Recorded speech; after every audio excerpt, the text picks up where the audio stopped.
The key skill that successful people share isn't IQ intelligence quotient but EQ emotional intelligence. In fact, studies show that people with high EQ tend to have higher incomes, stronger relationships, and greater overall happiness. Wait, what exactly is EQ? And how can you improve it? Today, I'll break down the secrets of EQ in a way that's easy to understand. Hi, I'm Japanese Urban Sage. In this video, I'll explain how emotional intelligence EQ can change your life, all in just 10 minutes. Let's start with something you won't hear anywhere else, the true nature of EQ. What is EQ emotional intelligence? EQ, or emotional intelligence, is commonly defined as the ability to understand and manage both your own emotions and the emotions of others. It consists of 4 key components: self-awareness, recognizing your own emotions; self-management, controlling your emotions; empathy, understanding others' emotions; relationship skills, navigating social interactions effectively. That's the standard explanation. But at its core, EQ is really about metacognition, the ability to observe and reflect on your own thinking. There are 2 main types of metacognition. Self-metacognition, the ability to observe and reflect on your own thoughts and emotions. Other-metacognition, the ability to understand what others might be thinking or feeling.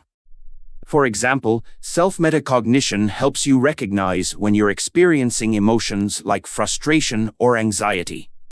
Oh, I just remembered how my boss criticized me earlier. That's why I'm feeling irritated.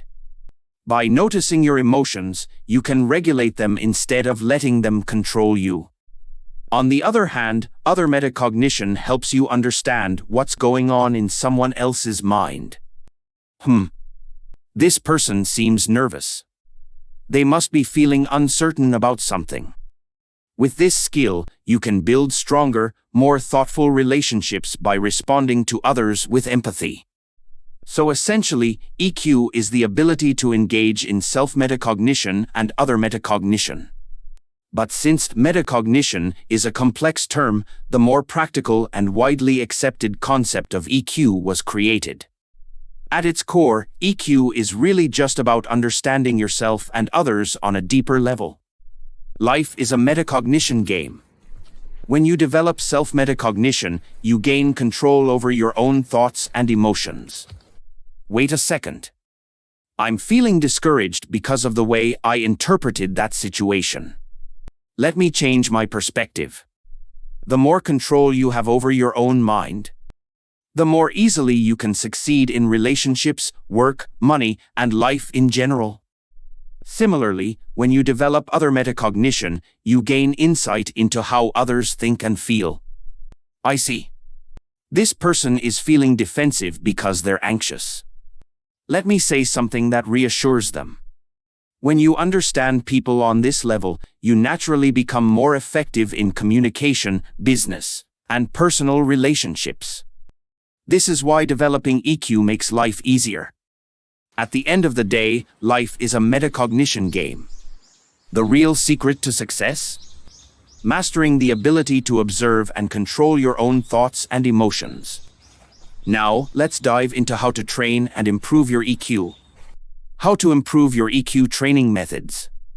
As we discussed earlier, EQ consists of 3 key skills: self-awareness, recognizing your emotions; self-management, controlling your emotions; empathy, understanding others' emotions. The first 2 skills relate to self-metacognition, while the third one is about other-metacognition. Let's start with how to train self-awareness and self-management. How to improve self-awareness and self-management. One simple but highly effective technique is to ask yourself this question. Wait a second. What was I just thinking? This self-questioning process activates your self-metacognition, helping you observe your own thoughts objectively. For example, oh, I see. I was unconsciously thinking about work tomorrow. That's why I was feeling anxious. This strengthens your self-awareness and enables you to manage your emotions more effectively. And here's something interesting from neuroscience: the brain strengthens the neural pathways that are used frequently. So, the more often you ask yourself, "Wait a second, what was I just thinking?" the more you activate and strengthen your self-metacognition pathways in the brain. Over time, this practice will reduce how much you're controlled by your thoughts and emotions. Instead, you'll gain the ability to intentionally regulate your mental state. Try this daily. Whenever you have a free moment, at work, during meals, or before bed, ask yourself, "Wait a second, what was I just thinking?" How to develop empathy, other-metacognition. In EQ, empathy is the ability to understand others' emotions. But at its core, empathy is just other-metacognition, the ability to predict what thoughts and feelings are occurring in someone else's mind. To train this ability, ask yourself, "Wait a second, what is this person thinking right now?"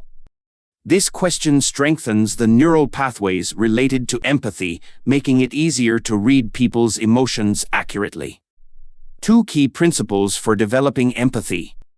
You and the other person are different. Try to see the situation from their perspective. 1. Understanding that people think differently. Our natural instinct is to assume, "If I would feel this way in this situation, then they must feel the same." But that's a cognitive bias, an assumption that others think like we do. In reality, everyone has different perspectives, emotions, and reactions based on their experiences. 2. Seeing things from their perspective. Instead of assuming people think like you, try this approach. "In this situation, I would feel this way. But wait, this person is different from me. So, how might they actually be feeling right now?"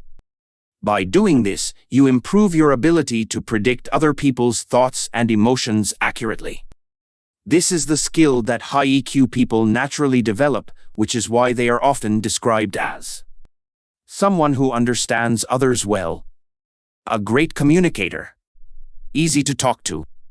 On the other hand, people who lack this skill misinterpret others' emotions and come across as self-centered, which often leads to situations like, "Ugh, this person just doesn't get me. No matter what I say, they don't seem to understand." This is a common sign of low EQ, and it can lead to struggles in relationships, work, and social interactions. Try this daily. Whenever you're in a conversation, ask yourself, "Wait a second, what is this person thinking right now?" And remember, you and the other person are different. Try to see things from their perspective. Master this, and you'll significantly boost your EQ, relationships, and overall success in life. How HSPs and empaths can transform their lives. Finally, let's talk about the 4th component of EQ, relationship skills. For HSPs, highly sensitive persons, and empaths, mastering this skill can be life-changing. What is an HSP? HSPs are highly aware of small details that others often overlook. They are great at noticing and caring for others, but they also tend to get emotionally drained. What is an empath? Empaths have a deep ability to feel and absorb the emotions of others. They are highly compassionate, but this can sometimes lead to emotional overwhelm. So, how about you? Do you resonate with these traits? The missing skill for HSPs and empaths. HSPs and empaths naturally have high self-metacognition and other-metacognition. They are deeply aware of their own feelings. They can easily sense the emotions of others. However, many of them struggle to apply these strengths effectively in relationships. It's like having great athletic talent but lacking actual soccer skills, so you don't perform well on the field. That's why, once HSPs and empaths develop relationship skills, their lives dramatically improve. Since they already have the natural talent, all they need is the right skill set to thrive. This is where active listening, assertiveness, and boundary setting come into play. By mastering these, HSPs and empaths can turn their sensitivity into a superpower rather than a source of exhaustion. More relationship skills coming soon. On this channel, we'll be sharing more videos on relationship skills in the future. So if this topic interests you, make sure to subscribe and stay tuned. Final summary. EQ is a form of metacognition that focuses on emotions. To improve EQ, practice these 2 self-reflection questions. Wait a second. What was I just thinking? Wait a second. What is this person thinking? Always remember, you and the other person are different. When thinking about others, try to step into their perspective rather than assuming they think like you. By consistently practicing these techniques, you'll gradually strengthen your EQ, build better relationships, and experience a happier, more fulfilling life. Thank you. Thank you for watching until the end. I truly appreciate it. Wishing you more happiness, stronger connections, and an amazing journey ahead.